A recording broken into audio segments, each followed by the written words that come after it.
Everybody, I'm Adrian Dix. I'm BC's Minister of Health. Joining me today is Dr. Bonnie Henry, BC's Provincial Health Officer.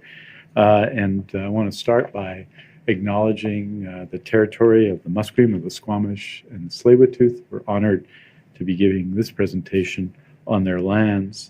Today we're here to provide an update on what to expect in this year's respiratory illness season for our healthcare, and our healthcare system. And it's my honor to begin by introducing Dr. Bonnie Henry to discuss the respiratory illness season. Dr. Henry.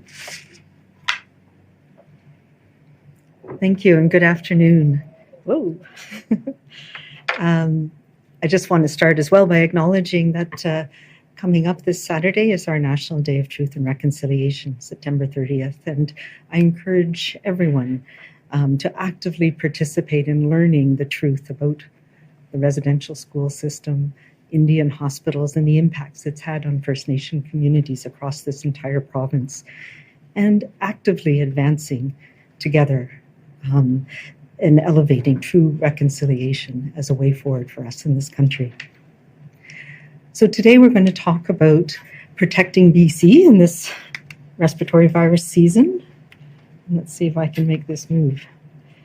Okay. First, I want to give a sense of what happened last year and where we are to put this in perspective.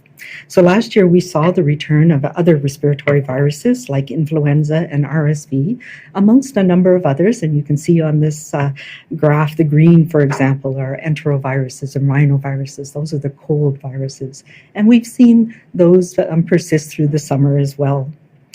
To summarize it up, what we saw last year was that SARS-CoV-2 really was fluctuating through the year, mostly in adults and causing more severe illness in adults, and we'll talk a bit more about that. We had a relatively early influenza season with a sharp, short spike, and it impacted children more than we have seen in the past. As well, we had a relatively severe RSV season, which also affected mostly children, higher than our historical averages. So we know that much of this is related to the fact that we had return of global travel and that these viruses circulate with people and we move around the globe. And it's important that we recognize that this movement of people is also part of how we, important for our economies, important for our health, important for being able to get together after the years that we've been through. The Southern Hemisphere can give us some indications of what we might expect this year. And what they saw was, again, variable COVID over the period of their respiratory virus season. They also saw influenza H1N1 and influenza B. And we're starting to see that might be what we would see here. Again, those are viruses that particularly affect children. So that's something that we'll be looking out for. And they also saw a variable RSV season. So I want to go back and just look a little bit and put it in context for what happened in BC last year. So as I said, in the blue there, you can see we had an early sharp influenza peak. But if we break it down by age, we can see that very young children are the ones most affected. So infants up to 4 years of age in particular, but also children in school-age children as well. And with all of these viruses, we know that people over the age of 70 have the highest risk of having severe illness, ending up in hospital, or having complications from these viruses. So we have that U-shaped curve where very young and older people are more affected. We also saw that COVID particularly affected older people, while there was also some increased activity in the very young who are most at risk. People over the age of 70 were more likely to have severe illness, more likely to end up in hospital. So the double risk that they have of these two viruses really speaks to the importance of the protection that we need from the updated vaccines, both for influenza and for COVID. So this slide is a little bit busy, but I want to talk to it for a minute. We know that protection from vaccines and from infection wanes over time, so it decreases over time. But there's two different parts to that is important. It never goes back to zero. So what we know from the seroprevalence, so that's that graph on the top, the seroprevalence, that's markers in the blood of people who have antibodies against COVID.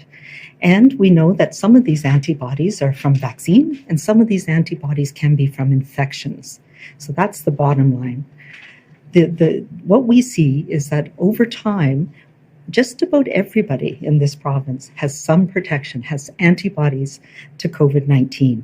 And that's a combination of vaccinations, people having 2, 3, 4, sometimes 6 if you're somebody who's immune compromised, and having infections. Particularly, we've seen those infections markers increase since Omicron started. Many of these people, particularly people who are vaccinated, didn't even know that they had an infection with Omicron because they had protection from severe illness. So that's the thing that's important.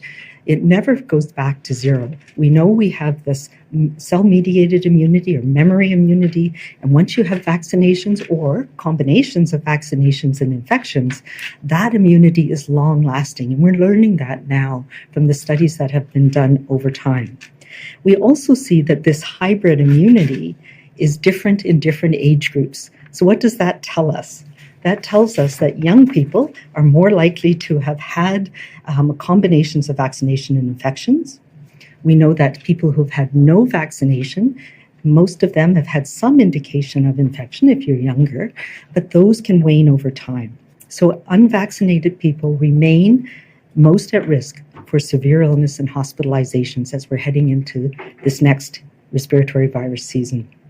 We also see that older people are less likely to have markers of infection. And what does that tell us? That tells us that vaccination has been really good at protecting older people. But it also means that they don't have this hybrid immunity, and it's really important that we get boosted and we get this updated vaccine to protect us from infection with the viruses that are circulating right now. This is also relevant to the healthcare worker mandate, because if we look at that age group that most healthcare workers are, we know that all healthcare workers in our system right now have vaccination. Most of them have multiple doses, at least 2, but almost everybody has had at least 1 booster. And we know that many of them also have hybrid immunity. The majority of us have hybrid immunity from infections and exposures to Omicron over the past year. So that gives us a really good buffer. But what we need to focus on now is this updated vaccine that will protect us from what's going around right now and give an extra boost to that long-term immunity that we still have. So this is the graph of what we're seeing right now in terms of COVID specifically for hospitalizations on the top and critical care admissions and deaths. So the hospitalizations are test positive. So people have a PCR test, and we know that mostly that's people who are in hospital for other reasons, and or people who have more severe illness, so they get a test from their doctor, a PCR test. For this, we recognize as well that test positive in hospital people who are in hospital, about 40% of those cases are people who are there because of COVID. And we know right now we've had a bump up in the last few weeks because there's been a few outbreaks and clusters, and so we've been doing a lot of testing at people in hospital. So it's a combination right now of people who are asymptomatic, people who have been in hospital for something else, who got a COVID test that's positive and that we need to pay attention to, and for people who actually do have COVID. So those are things that we follow over time, and it tells us that, yeah, we're starting to see more COVID in the community, and I think that's no surprise to people. We're also starting to see other viruses that cause infections. We're seeing a little bit of influenza. We have not seen much RSV yet, but those are the ones we're looking for. Throughout this pandemic, whole genome sequencing has become a really important tool that helps us understand how the virus is changing over time. And this is something that we know all viruses change and they mutate as they try and be better at infecting people. And what we've seen, and sort of in big letters there, is really since early 2022, it's been various different strains of Omicron. And it's a key part of understanding the changes, and it is relatively new technology. This is the first time ever we've been able to sort of watch a virus change in real time. So we sometimes pay a lot of attention to, oh, it's XBB 1.5, it's XBB this, it's EG 0.5, and those are the ones that we're seeing circulate around now. But really, what we want to know is the vaccine still going to protect us? What is the advantage of this virus over the previous ones that were closely related to it? Is it causing more severe illness? So those are the things that we are monitoring as well. Right now, what's important is it has been Omicron. There's been slight changes, so these are all related to each other. What we're seeing here in British Columbia is XBB 1.16, EG 0.5 are the ones that we're identifying most commonly. So far, we've only had the one identification of BA 2.86, which is a slightly distant cousin. But there are many, many other slight variations that are circulating around here now as well. And the important thing is, studies are shown from the clinical trials, from lab studies that have been done, that the vaccine that has been developed, this new updated vaccine, XBB 1.5, it's based on that, shows good protection against all of these ones that we're seeing circulate right now. So that's good news. I want to also say just a word about testing. So the rapid antigen tests that are still available around in pharmacies right now, they still work. And we've been monitoring those to see if they pick up these new strains as well. And they are still helpful for people who are isolating at home and have milder illness. It helps you know if it's COVID. But we need to remember that COVID is not the only virus that's causing people to be sick right now. Just to move on, one of the other tools that's been so helpful for us since the pandemic started is looking at wastewater surveillance. And what that gives us is a sense of trends over time in different communities. And as you know, we've expanded the wastewater surveillance to more areas around BC, and it helps us as a passive way of looking at trends. So all of these are pieces of a picture that help us understand what's going on right now. So we are seeing gradual increases. It's still relatively low, but gradual increases across the province. What will be new over the next few weeks, you'll see, is that we've been able to, the scientists and clinicians at the BC CDC have been working hard to validate tests for other respiratory viruses that we can check in wastewater as well. So it is kind of exciting that we're doing this. It's new in Canada, and we'll be looking for influenza A, but also for RSV. And we don't know a lot about RSV and what strains circulate and how it changes over time and why some years we have more severe seasons than others. So all of these will be available in the BC CDC dashboard that you'll be able to follow over time as well. The other addition that we're adding that's new this year on the dashboard is emergency department visits for what we call the syndrome of respiratory illness. So it's how many people are presenting to an emergency department with a cough and a fever and other signs of respiratory illness that are indicative of what's going on in the community. So it's a syndrome, we call it syndromic surveillance, and you'll be able to follow that over time. And what we're seeing right now in this picture is that we're starting to see a slight increase. This will also be available on the new dashboard. So just to put this up, we've been reporting monthly over the summer when rates of respiratory illnesses were low across the province. And now as things are ramping up, and we know that we traditionally see more respiratory illnesses as we go into this season, we'll be increasing the frequency. And so starting October 5th, these will be available on the BC CDC website on a weekly basis. And you'll be able to look at all of the COVID-19 updates, but also the respiratory disease updates all together on that webpage. So that's important. That's what will help us know where we're going and the trajectories over time. So what else do we need to do to prepare as we go into the fall? It's really going back to what we all know, and sometimes maybe a bit tired of, but the healthy habits that keep us from getting sick ourselves and also keep us from passing it on to others, particularly to our loved ones and others in our community. So we know that influenza, COVID, RSV, enteroviruses, adenoviruses, all of those things that cause respiratory illnesses tend to come back as we go into the fall and winter. Really important is staying up to date on both influenza and COVID vaccines, and I'll talk a minute about what we have available for those. Staying home if you have a cough and a fever, those are signs that you're infectious to others and you need to stay away. Particularly staying away from people who are more vulnerable. So if you're not feeling well yourself, even if it's mild, don't go visit somebody in a long-term care. Postpone that visit if you can, or take precautions to make sure you're not going to expose somebody who might be more at risk. Cleaning your hands regularly, covering your coughs and sneezes, even wearing a mask if you have mild symptoms or if you're recovering and you're going to be in an indoor space with people who might be more at risk. I do want to say a minute about testing. I mentioned that the rapid antigen tests that you can get still work, and they're important to use. They can tell you if you have COVID, but they won't tell you if you have influenza or one of those other viruses. So even if it's negative, it's important to stay home and stay away from others until your symptoms have resolved, and particularly until fever has resolved.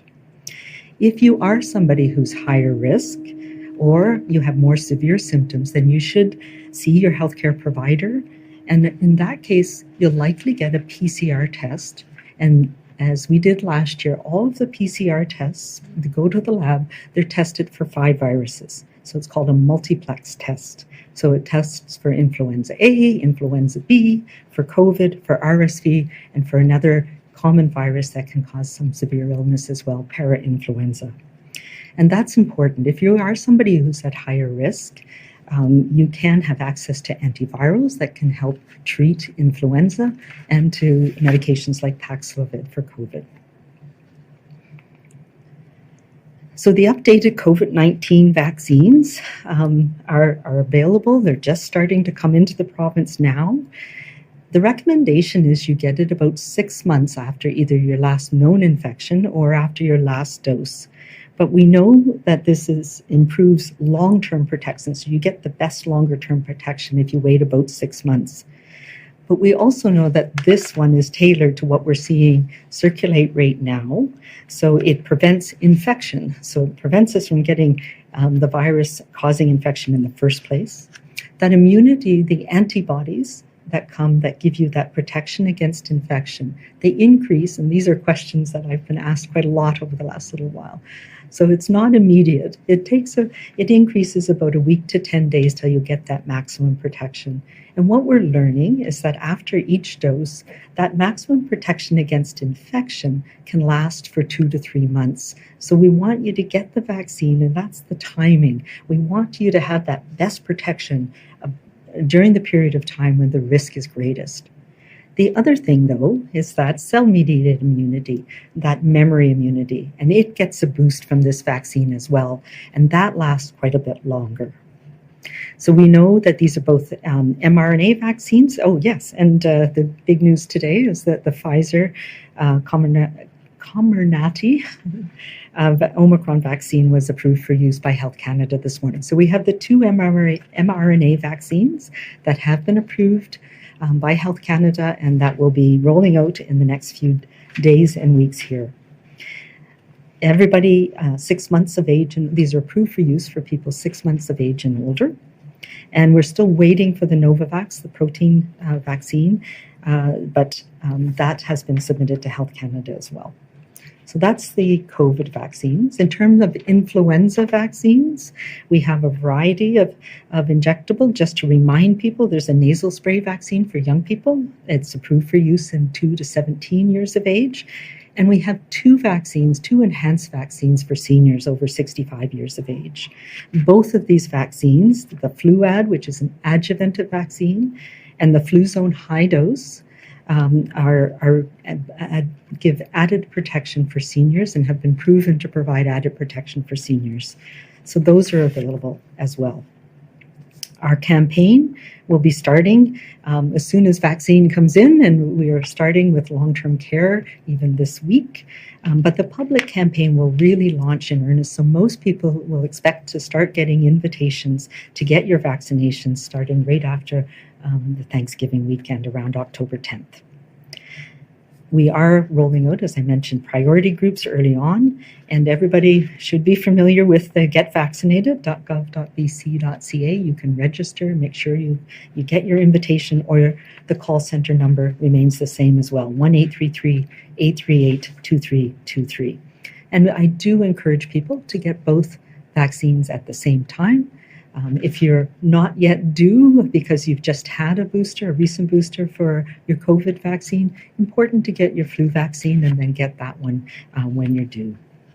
And there will be over 1,300 pharmacies around the province that will be offering both vaccines and additional capacity from public health units.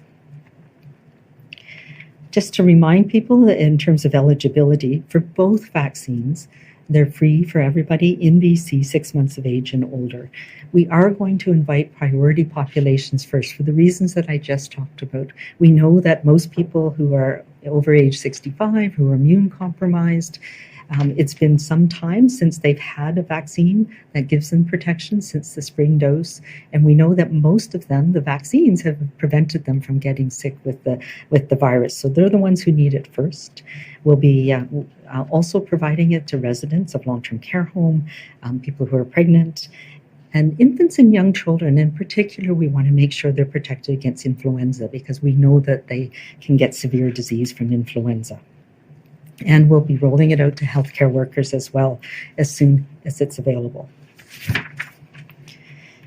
Finally, I just want to talk a little bit about additional infection prevention and control measures in healthcare settings. And so this is something that as we had low levels of respiratory viruses circulating through the summer, we were able to remove some of the additional precautions that were needed in healthcare facilities. But starting next week on October 3rd, we're going to be putting back in some of the measures to make sure that we're doing our best to protect people who are most vulnerable in those settings. So active screening for symptoms, you'll be asked at the door whether you have respiratory symptoms. Visitors who do will be asked not to attend, particularly in long-term care. We know that it's really important to protect our seniors and elders in care. Healthcare workers as well. We have a process for doing self-screening, for making sure that we have return to work guidance and know what to do with that.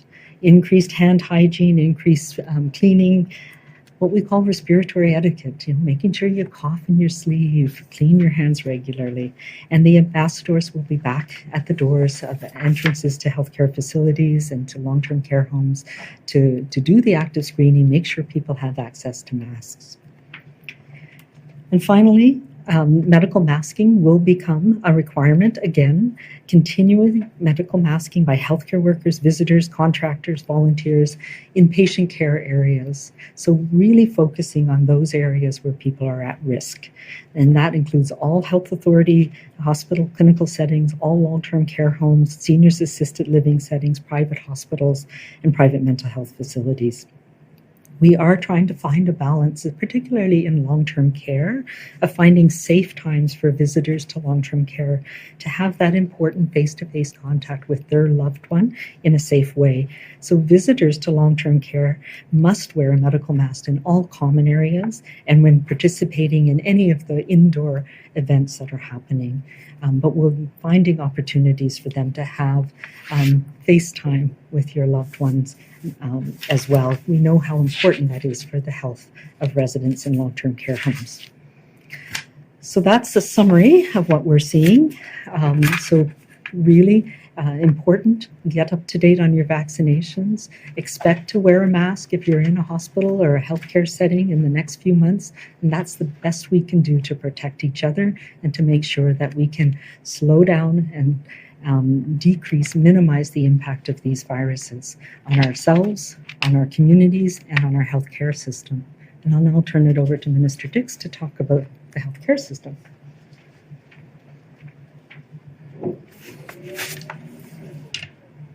Thank you very much, Dr. Henry. I'm going to talk a little bit about our preparations for respiratory illness season in the healthcare system, and in particular in acute care. You'll know, you got control? Excellent. You'll know that that demand in the healthcare system has been growing significantly. British Columbia has seen a very significant increase in population over the last number of years, in the hundreds of thousands. That makes a significant difference. Our aging population makes a significant difference.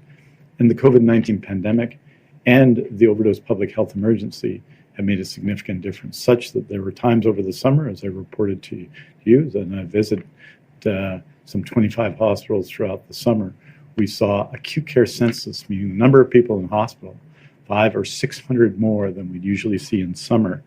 And this slide speaks to that. We have approximately in September, 350 more than we'd ordinarily seen, which is, to say the least, a significant number of people to be taken care of.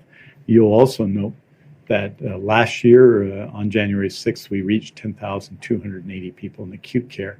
And at that time, we took even more measures to address that situation and to ensure that people were able to get care safely.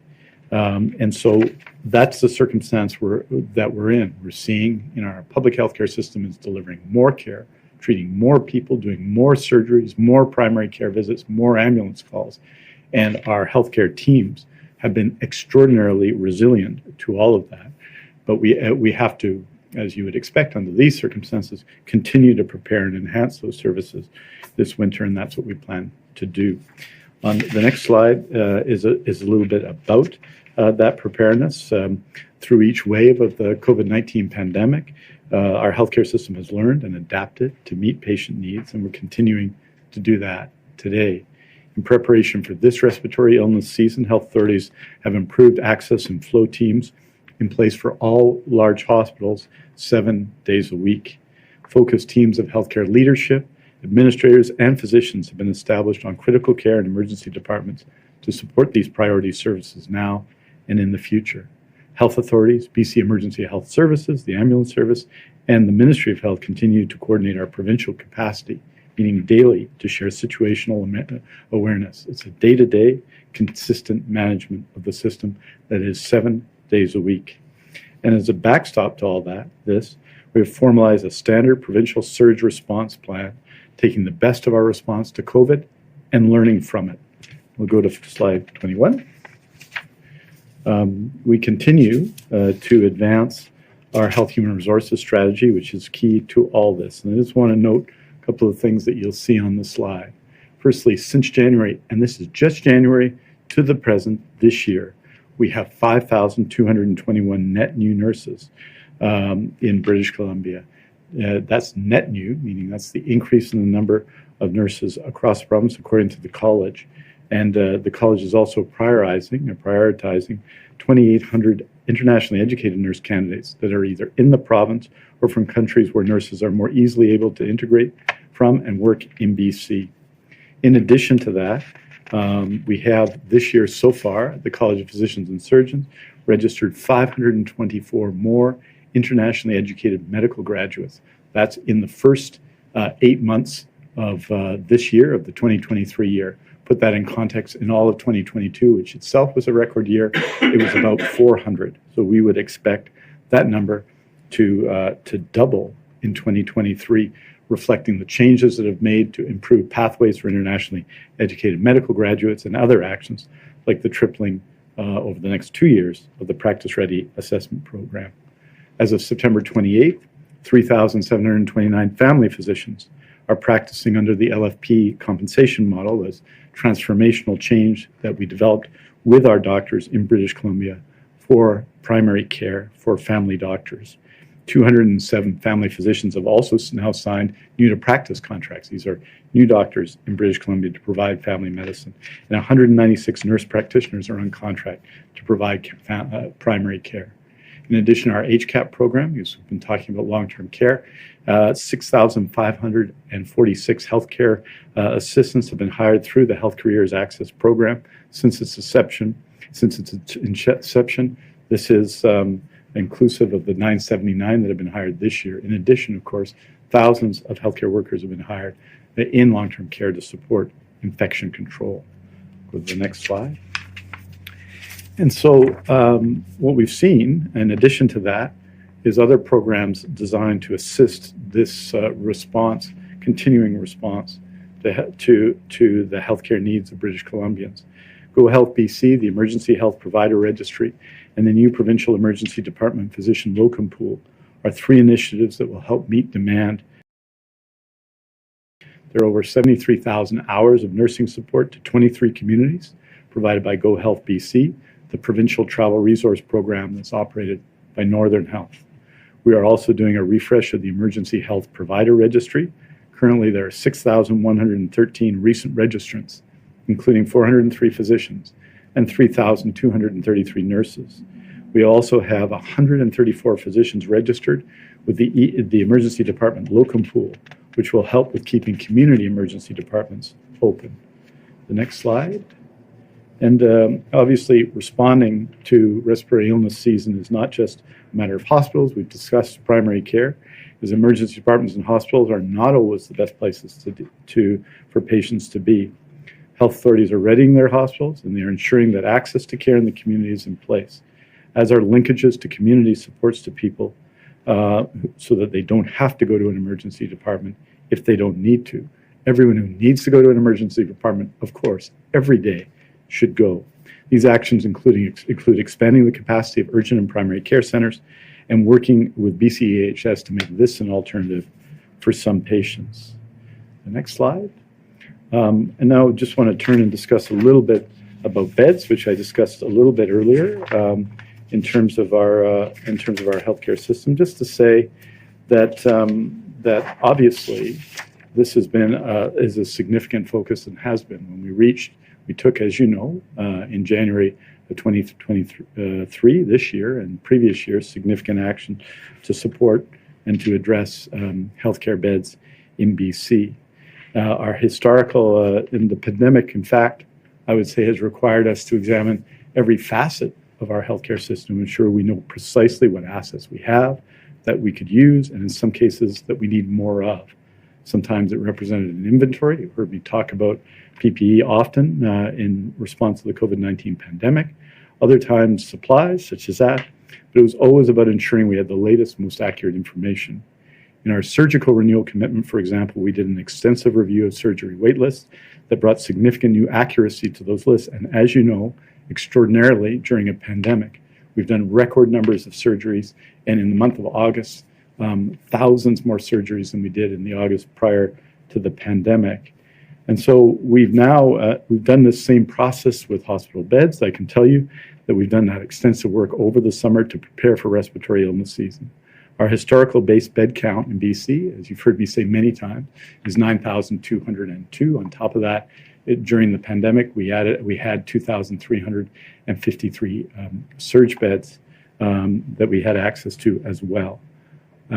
We are now resetting the new base bed count to 9,880 beds. To achieve this, health authorities have identified which beds could be regularized, are clinically equipped, and are use appropriate. The benefit of regularization means staff are no longer in temporary lines, that regular positions are created, that appropriate support services are hired, and that overtime can potentially be reduced, all of which will lead to more patients getting safer care with the right level of wraparound services. In addition, health authorities have confirmed that we will add on top of that the capacity for 1,500 surge beds, which, if needed, could be activated in the fall and winter. And so that's where we stand now. I think the message today is pretty clear. We need and we want everyone, when they're invited to do so, to get vaccinated. It's important for influenza. It's important for COVID-19. And Dr. Henry has laid out in detail the reasons for that. We need to use our COVID sense. That means continuing to wash our hands, and most importantly, staying home when we're sick and wearing masks where appropriate. The mask requirements in our hospitals and other healthcare settings are there to protect those who are in those circumstances, both those working and obviously people who are the most vulnerable, people who are in those healthcare settings. And we have to continue to work together. It is and continues to be a challenging time, but we know in this year of the COVID-19 pandemic, this fourth year, we know what to do. We know these things. We know we need to get vaccinated. We know we need to wash our hands. We know we need to wear masks. We know what to do and what we need to remind ourselves of during this season when we're going to see more respiratory illness in the community, to continue to take those actions that we need to do. And together we can respond effectively to what continues to be a challenge for all of us. I want to thank everyone who works in healthcare, from the healthcare assistants who have done an exemplary job in response to the challenge of providing long-term care services, the healthcare workers who helped move a record number of people in long-term care during the wildfire season, yet another challenge they faced and performed in an exemplary way. And I want to particularly highlight the work of BC Emergency Health Services and our ambulance paramedics in that regard. Everybody is working hard, and we have to continue, though, to work together, and we need everyone to be part of that. So that means get vaccinated and use our COVID sense. Thanks very much, and I'm going to invite Dr. Henry back to the podium for questions. And now we'll go to questions. As mentioned previously, if you'd like to ask a question, please press *1 at any time and you'll be placed into the queue. A reminder to please unmute your phone as you will not be audible until your name is called. The first question is from Rob Buffin, CTV. Rob, go ahead. Oh, hi. Thanks for taking my question. I guess my first question would be for Dr. Henry. I'm just wondering, we've heard, as I understand it, about 80% of BC residents have now had COVID. This situation has gone on for many years.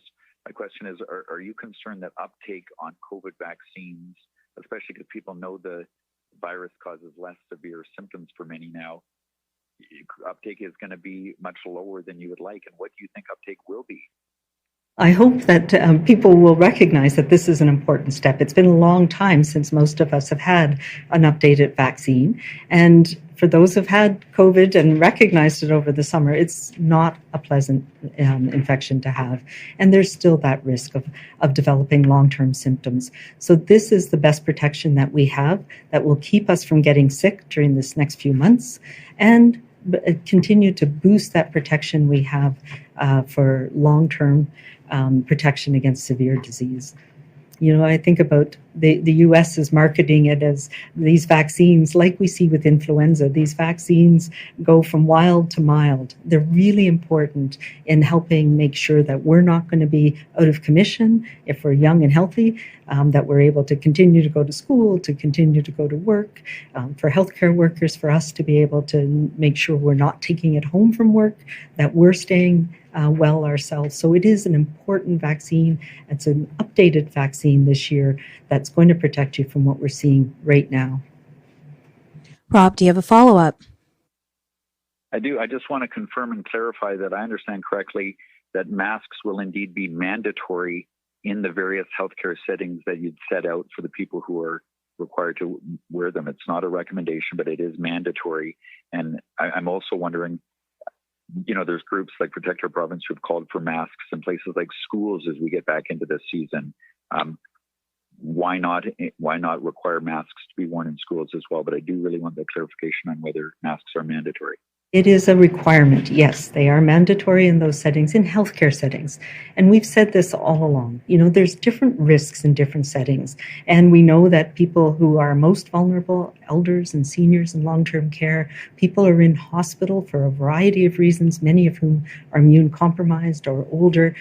They're the people who need this protection the most. That's where it makes the most difference in terms of having these layers of protection. We know that all healthcare workers are vaccinated. The majority have a hybrid immunity as well. We're going to step up and get the additional protection from this new vaccine. The new vaccines, influenza, is also important. And so it makes, it's really important that we add that extra layer for people who are going in and out of these most high-risk settings. We know that schools have a variety of different parameters. Schools are not the same as a hospital. The most important thing we have in schools is that people stay home when they're sick, that we have provisions for that, that we've looked at ventilation, that we have a known population. It's not a bunch of different people coming and going like we see in an acute care facility, for example. So there is other measures in place that protect schools, and we've seen that schools are a very safe place for children. It doesn't mean that children don't get respiratory viruses. Of course they do. We know that. We've seen that every year prior to the pandemic, and now we have another one that's in the mix, and that's the SARS-CoV-2 virus. So we need to pay attention to all of the things that we would normally do and need to think about it in terms of all of the respiratory viruses that are out there. Our next question is from Chuck Chang, the Canadian Press. Thank you very much. This question is for Minister Dix. When Minister Dix mentioned about the new bed base going up to 9,880, just hoping to confirm more specific timeline, whether when you mentioned this fall, are we talking about in the next month or so, or are we talking about anytime before the end of the year? And also, what does that actually physically look like? Are you going to actually physically be increasing the space within the hospitals? Are you going to be building more spaces, or how is just trying to get the clarification on how that's going to work? The key part about increasing the bed base is about staffing and about how we treat beds in the healthcare system. I've said many times at these briefings that we had approximately 9,200 base acute care beds and 2,300 surge beds. And what we've done is established the beds that have the proper equipment, that are in place, and raise the number, and we're going to build regular staffing around them. The key to those beds is not the space itself. We are, of course, building hospitals, as you know, around BC, but how we treat the beds, how we fund the beds, how we support the beds, and how we staff the beds. And clearly we're in a period where we've gone from a time when 9,200 base beds might be sufficient to a time now when we need to increase that number of beds, and that's what we're doing. So really it's about regularizing those beds and staffing them on a regular basis. We, of course, staff surge beds now, and we meet the test that comes, but this is an improvement for staff, an improvement for recruitment, and it reflects in our actions and how we organize the healthcare system, how it reflects that in terms of our response. So if we're seeing, as we have this week, 99,700 people in acute care getting care in BC, regularizing 9,880 beds makes sense, and that will happen in October. Chuck, do you have a follow-up? Yes, thank you. Also for the minister, you mentioned earlier in the summer that we're seeing that the province saw record number of surgeries and things of that nature that really put the emergency room staff and the workers in these settings really under stress, and you were worried about them not getting the usual downtime to somewhat recover before the respiratory season begins. I was wondering, given the updated data regarding the type of infections that you may see, not only from COVID but also from flu, are you confident in the current staffing and the system's ability to handle this if we see another spike, or if you see another sort of rush that perhaps is higher than what the province is projecting? So we prepared for a respiratory illness season in healthcare in 2020 and 2021 and 2022 and now in 2023. And we've built on what we've learned in those times, and I think our healthcare staff have dealt with it. Let's be clear, every year, even prior to COVID, the busiest months for our hospitals were during respiratory illness season. The point I was making this summer was that we continued to see, even in summer when there typically was fewer people in hospitals in our census, we were continuing to see high healthcare settings, and that is a significant demand on healthcare workers and the whole healthcare community. On surgeries, I think it's a different situation. We, as you remember, in March of 2020, we implemented the surgical renewal program, which meant a very significant training and adding of anesthesiologists, of medical device processing technicians, of operating room nurses. We raised the level of and the hours of surgery we've done in British Columbia such that in the period that we reported on surgical renewal last week, which is from April 1st through to August, we had 13,000 more surgical hours, operating room hours in British Columbia. It's an extraordinary success. In August, we shattered previous records in terms of numbers of surgeries. But let's be clear, the healthcare system is delivering at all those levels. Surgical renewal, though, shows and demonstrates what planning and a sustained strategy does. It increased our capacity. It increased the number of people working in surgery. It increased the number of surgeries across surgical categories. And that's the kind of planning we need to do. I think part of the problem in the past in healthcare in British Columbia, prior to my time in this position, was a tendency to respond to difficult problems by short-term funding, and then that funding goes away. We changed the base with surgical renewal, as we did in funding long-term care hours, as we've done in primary care, such that we're building out a system year into year with permanent funding and a permanent change in the base. So yes, it's stressful when we do more and more surgeries, but it also means waiting times and our performance compared to other jurisdictions. There's another report today showing us number 2 in an important area of surgery behind PEI over the last number of years. I think all of that shows and has proven itself. And it's not a credit to me, it's a credit to our doctors and nurses and healthcare workers. Our next question is from Richard Zussman, Global News. Richard. Dr. Henry, what is a healthcare setting when it comes to this mask mandate? Does this include family doctors' offices, dentist's office, chiropractors? And you worried at all about conflict between people who have gotten used to not wearing a mask, now being told in some areas they have to put a mask back on? Yeah, so this is all of the healthcare settings that are health authority owned and operated and run, as well as long-term care homes across the board. We don't have directives that affect physicians and dentists and private practitioners in the community. We do provide guidance and recommendations to them. And I know from my own experience that most dentists' offices have never stopped wearing masks, and they wear them as a part of routine. And so it does include, for example, ambulatory care centers that are connected to a hospital. So it would be waiting rooms, offices, where patients are. So it's patient care areas. So the administrative areas where people are, or cafeteria where people are eating, it won't be mandatory in those settings, but it will be in all of the areas where people who are receiving care or who residents are. Richard, do you have a follow-up? Yeah, are you worried at all about conflict existing here? And I also want to ask, and this could lead to conflict as well, the issue around the vaccine mandate in the healthcare system. Can you explain to me why you are not requiring healthcare workers to have a full update of their vaccines in terms of getting every booster? I understand you spoke about some natural immunity and that many workers have already received that. Why not make that a requirement of their employment, that healthcare workers have the full list of available COVID vaccines, including all boosters? Okay. I thought I tried to explain that, but we'll go back. In terms of conflict, I think most people are reasonable. They understand that when you go to a healthcare setting, that's where people are most at risk. Your loved one may be at risk in those settings, and healthcare workers know that as well. So we have ambassadors who will be there to make sure you have access to a mask and that you wear it appropriately in those settings. So yes, it is a requirement.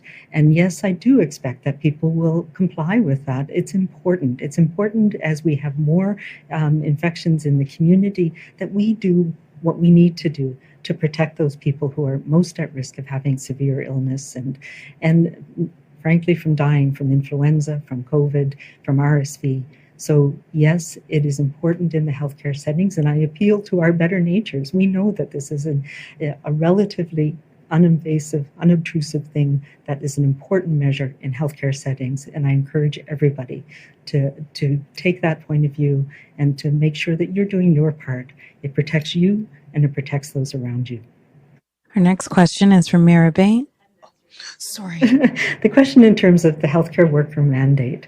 So the seroprevalence tells us, we know from data that most healthcare workers have had at least one booster, and also from the data that most healthcare workers have hybrid immunity, which means there's a whole combination of different types of immunity that's out there right now in our healthcare workers. And everybody who's working in our public system has that immunity. So we know that any additional requirement is not going to, it's not needed for one thing, but it would, how do I say this? There's so many different permutations and combinations that there's no one single thing that you could do that would make it work for everybody. So we want to have a period of time between boosters and infection and the updated vaccine. So there's just too many combinations, and we know that we have a high level of baseline protection for healthcare workers. So the mandate remains. Anybody new to the system must get vaccinated with this updated vaccine. So if you're unvaccinated, you're coming in for a job in the healthcare system, you get this updated vaccine, and you will be considered protected as we go into this season. So it is a combination. We don't go back to zero when we have time between doses, and we know that we get boosted from being exposed to the virus over time. So that's the rationale behind it. It is the data that shows us that there's a very high level of protection. And as we're going into this season, we want to ensure that we have added protection with this updated vaccine. Our next question is from Mira Baines, CBC. Mira, go ahead. Thank you. This question is for Dr. Bonnie Henry. There was a leaked provincial memo, and it says patients, clients, and residents will mask when directed by a healthcare worker or based on personal choice. Why not mandate masks for patients in this regard? There's a whole bunch of reasons, and partly because residents in long-term care, that's their home, and many people have issues, so we wouldn't expect them to wear a mask all the time in your home. And for patients in healthcare settings, if you come in with a respiratory infection, you'll be asked to put a mask on for sure, and we do that always. But there are reasons why people, because of the health reason that they're seeking care for, might not be able to wear a mask. So the mandate applies to all the healthcare workers, people working in the facility, because they're the people who are there most often and interacting with multiple people over time, as well as visitors. And in terms of residents and patients, it really is dependent on their own clinical condition. Mira, do you have a follow-up? Yes, and this is a bit of a longer question. This is a question from a colleague. According to a statement sent to CBC by your ministry, a non-outbreak circumstance in a hospital or long-term care home includes when there is an increased number of COVID-19 cases in a unit or when a variant causes more severe illness among vaccinated people. What is the rationale for not declaring an outbreak to inform patients and their families about these scenarios?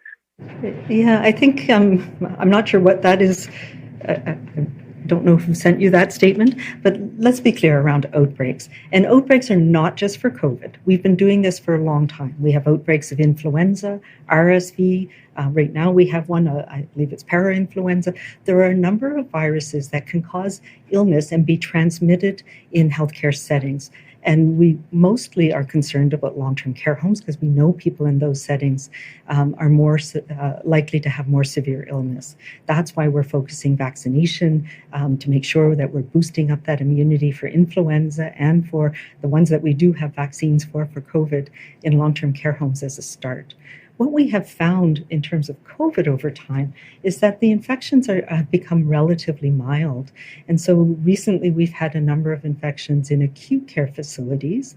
And as there's more people in the community with infections, there'll be more people in hospital who bring that infection with them. And in some cases, it is a number of people who've come into a hospital setting, most commonly, where they have COVID, but it's not because they got it while they were in hospital or that there's transmission happening within the facility. So sometimes these can be managed by just taking individual measures and making sure those people who are sick are isolated and not, and wearing masks and making sure we have what we call additional precautions on those individuals. When we see transmission within the facility between people in the hospital, in the long-term care home, whatever the virus it is, and we need to take additional measures like everybody masking all the time, restricting people from communal events, restricting visitors, that's when it's an outbreak. And we need to be more consistent in how we do that. It's very important that we recognize that these are important for people to know so they can make a decision about whether they're going to go in and visit somebody, for example, if you're at risk yourself, and for communicating these. So we do have a respiratory outbreak, and we call it the VRI, Viral Respiratory Infection Outbreak Manual, that lays out the criteria for when an outbreak is declared or not. There is some discretion because sometimes we have some mild illness that's not being transmitted within a facility where we don't need to take additional measures. And in those cases, it would be just watching and paying attention to who's getting sick and monitoring and supporting those individuals rather than having to take additional measures for the entire unit or the entire home. Our next question is from Xiao Zhu, Globe and Mail. Thanks. So I'm curious, are we paying for RSV vaccines? And if so, for who? And if not, why not? Yeah, so the RSV vaccine, there's just been one approved. There's a number of others, particularly for children, for people who are pregnant, that will protect young infants that are on the horizon. So we're looking forward to that. So the one vaccine is for people who are 65 years of age and older, and it does show some promising good protection. It's unclear how long that protection lasts and how many doses people will need over time. It's also unclear how much will be available in Canada in the coming months.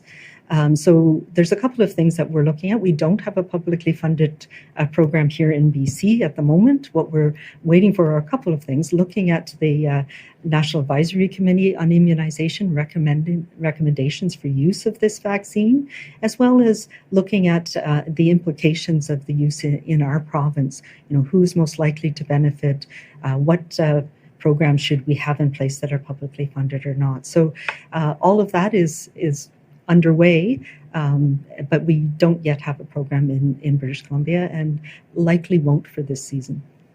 Xiao, do you have a follow-up? No, thanks. Our next question is from Lisa Eusda, City News 1130. Lisa, go ahead.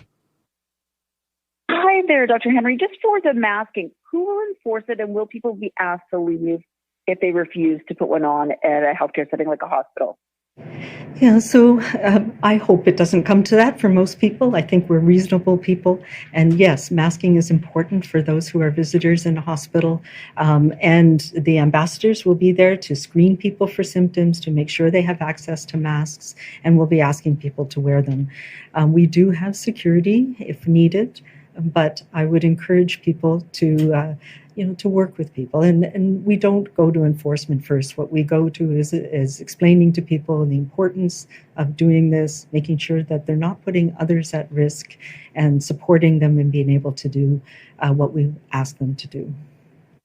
Lisa, do you have a follow-up? Yes, with this round of vaccination, I'm wondering, is there a marker for what will make it success? I remember at the beginning, we would, watch the percentages of people who have it within BC.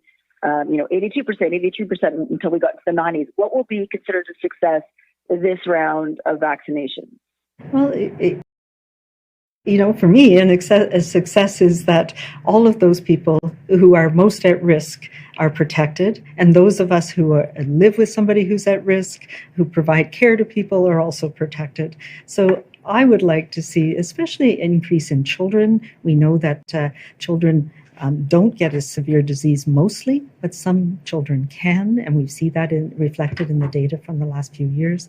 but particularly the things that we can do to stop the spread, to slow things down, to make sure that we're doing our best to protect those who are more vulnerable within our families, within our communities, and it protects our healthcare system. So I expect that people will be anxious. I know I'm hearing a lot from people who are waiting for this new vaccine because they don't want to get sick again this year. And this new vaccine works well. We have both products approved for use, and it'll be rolling out in the next few days. Our next question is from Karen McKinley, Grand Forks Gazette. Karen, go ahead. Thank you for taking my question. I guess this is more of a question for Minister Dix. Just going back to emergency rooms, you say that we're prepared and you have additional beds coming, but here, especially in interior health, we've been dealing with a rotating emergency room closures, and as we've seen, every year there's a spike in admissions because of respiratory illness. So and of course, people are concerned, just not just because of this, but because of just in general. We're never sure which emergency room is being closed. So just asking, how is this going to help address like the short-term and long-term issues with community emergency rooms closing for short periods? So what addresses it is action. That's why we tripled the practice ready assessment program. Communities such as Oliver, that has had some issues in recent times against return of service, we make decisions and we assign people to Oliver, and communities such as Merritt, and communities such as Grand Forks. So fundamentally, what we have to do, especially in rural health, is to ensure that we have the doctors and nurses and nurse practitioners, and now we've, of course, got associate physicians and physician's assistants in different places there to support people in emergency rooms. Secondly, we've got to listen to our communities. In Oliver, for example, we've approved a new way of remunerating, of paying doctors and supporting doctors, which is called an alternative payment method, which is a move away from what's called fee-for-service. And that was developed in working with doctors. And so we're obviously aggressively, both in Grand Forks and in Oliver, taking steps to ensure that we have a maximum response, because we know how difficult it is when an emergency room closure is announced. Thirdly, we have significant measures across Northern Health, but in other communities. For example, Grand Forks has, I think, access to every single incentive program that we have in the provinces in Grand Forks to ensure that we build out both our doctor and nurse capacity in those communities. So, and we've created these provincial networks of nurses and of doctors to support when we don't have enough regular people or people come away sick. Part of the challenge in the healthcare system over the last period, and it's just a change, and it's not necessarily a negative change, it's just a change. Every week in healthcare, we have between 15 and 16,000 people who miss at least one day for illness. It's a huge system. There are hundreds of thousands of people working on it. That's what we have. That typically, prior to that pandemic, was 9,000, and that can happen in different ways in different places, so that if you have people off sick in a community that depends on a small number of people, that can happen. And that's why we're building up these networks of locums, this network and system of travel nurses to support communities. So what we're seeing is, in every level, a massive response. And 5,100 more nurses just this year. That's a response. We're leading Canada in the recruitment of nurses.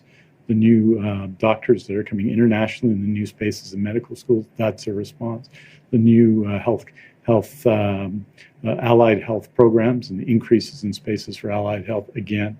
And of course, healthcare assistants, and then expanding the scope of practice of health professions.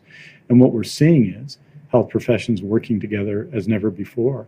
More than 100,000 people have received treatment in community pharmacies since we launched that program in June, which I think is a real success in supporting people. And that helps people get care they need when they need it. So all of these are the actions we take. It's an absolute priority. We do not want to see any emergency rooms close. And so we're taking every step. In the case of Oliver, which is a community in your region, for example, probably about 50% of the shifts that have been taken in the last number of months have been locum shifts. So that is a massive daily effort by local doctors and by Interior Health to address that problem. Similarly, in Grand Forks, as we say, the list of measures taken and advocated for by local MLA Rolly Russell is impressive. I was happy to meet with the mayor of Grand Forks at the UBCM last week to discuss that and other things we can do to improve the situation in the future, because personally, we haven't arrived there yet in Grand Forks. There's relatively few emergency room closures, but we need the hospital to be open in full, and that's our goal and that's our plan. Karen, do you have a follow-up? Yes, and this is more for Dr. Henry. Just in the past pandemic, we would have like super sites and pop-ups for vaccines. Just considering we've got 3 vaccines coming, will there be any plans for perhaps pop-ups or even like a temporary public site? It's going to be different in different communities, but primarily vaccines will be available quite widely in communities through pharmacies, both the COVID vaccine and the flu vaccine, and we encourage people to get them at the same time, and you'll be able to book the appointments at the same time in a much less complicated way than last year. So pharmacists will be the basis of it. We know that was easily accessible for people around the province. Public health clinics will also be doing pop-ups and community clinics in different places to offer both vaccines, and particularly for children, because young children can't get their vaccines at pharmacies. So yes, there's different strategies in different places. As well, we know that there's some family physician offices and pediatrician offices who will have vaccines available, particularly for children. Our next question is from Victor Kaiser, Radio NL. Victor, go ahead. Hi there. This question's for Minister Dix, I guess, and it's along the lines of the previous one to do with Merritt. I guess the ER there is currently closed. Lack of doctors, we understand. It's the 4th closure, I believe, this month alone. I guess Mayor Mike Getz was supposed to have some kind of a meeting with you, Minister, at the UBCM to talk about these closures. I'm wondering if you can shed light as to what's going on and what's being done to fix essentially the ER that's along the Coquihalla. That's right, and I met with Mayor Getz at the UBCM, but he and I regularly talk. He's, as you know, a strong advocate for his community, and we've been working very closely together. I think the municipality, Merritt itself, is contributing to this process by supporting some housing initiatives, working with Interior Health. I think they're doing a very good job, and we're very appreciative of that. What we're seeing across BC, and it was a doctor issue, I think, in the present with Merritt, principally it's been nurses, is the need to continue. We've said this many times, people understand we have about 38,000 more people working for our healthcare system than when I started as Minister of Health, overwhelmingly nurses and health science professionals and healthcare workers, but also doctors. We have to, of course, it's critical that we be open in the places that people expect us to be open 24/7, 365, and we need to meet that standard. And in Merritt, that means attracting a larger base of doctors and nurses so that we're not as dependent on people coming from other places. So Merritt, like Grand Forks, is the recipient of numerous incentive programs to recruit people to the community. It will benefit, of course, from the Practice Ready Assessment Program, because we'll be assigning people to Merritt who will come against a return of service for 3 years. And we're going to continue to take those actions. And you'll recall, because you're in Kamloops, you'll recall the issues we had in the 2022 year when the discussion was principally around Clearwater. And at that time, we did work on all of these issues, including housing and recruitment. And I believe we've had maybe perhaps one closure, if that, since Labor Day 2022. So we're working hard every day to fill shifts to make sure that we don't see closures, or they happen very rarely at the moment. But the fundamental thing is to have solutions that mean there are no closures. And that's what we're working for in Merritt and everywhere else. Victor, do you have a follow-up? I do, and I'm not sure if this is for the minister or for Dr. Henry, but we're hearing from a couple of city councillors here in Kamloops that were at UBCM that they and a few others have come down with COVID or COVID-like symptoms, after being in one big delegation or one big gathering, if you will. So I'm not sure if that's something the province is aware of. The BC CDC is looking at a potential super spreadery type event just with the number of municipal politicians that were there and the number that are now saying they're unwell. I've just heard that as well from a number of people who were there, and some of the things I'm hearing about, is multiple different settings and a lot of social settings and lots of people. And it just reminds us that there are viruses out there right now. COVID, SARS-CoV-2 is one of them. In the first slide I showed, there's a bit of green, which is enterovirus and adenovirus, and those also have been spreading and cause cold, flu-like symptoms, cough, fever, etc. So yes, I have heard that there's some people with COVID and others who've been unwell after coming together during that week. So whether it's an outbreak or a super spreading event, I haven't seen numbers that would suggest that to me, but we certainly can look into it and people can report. But importantly, what we're not seeing is large numbers of more severe illness, and that would be something that would be more worrying. I know some people have been quite sick, but we haven't seen a surge in people requiring hospital care, for example. And I think that's a testament to how many people have been vaccinated, and our municipal leaders in particular. And go. Our last question is from Jennifer Maher, CBC Radio Canada. Jennifer, go ahead. Hello, the question is in French for Minister Dix. Pouvez-vous résumer en français les mesures que la province prend aujourd'hui pour faire face à la saison des virus respiratoires, notamment les masques et les vaccins?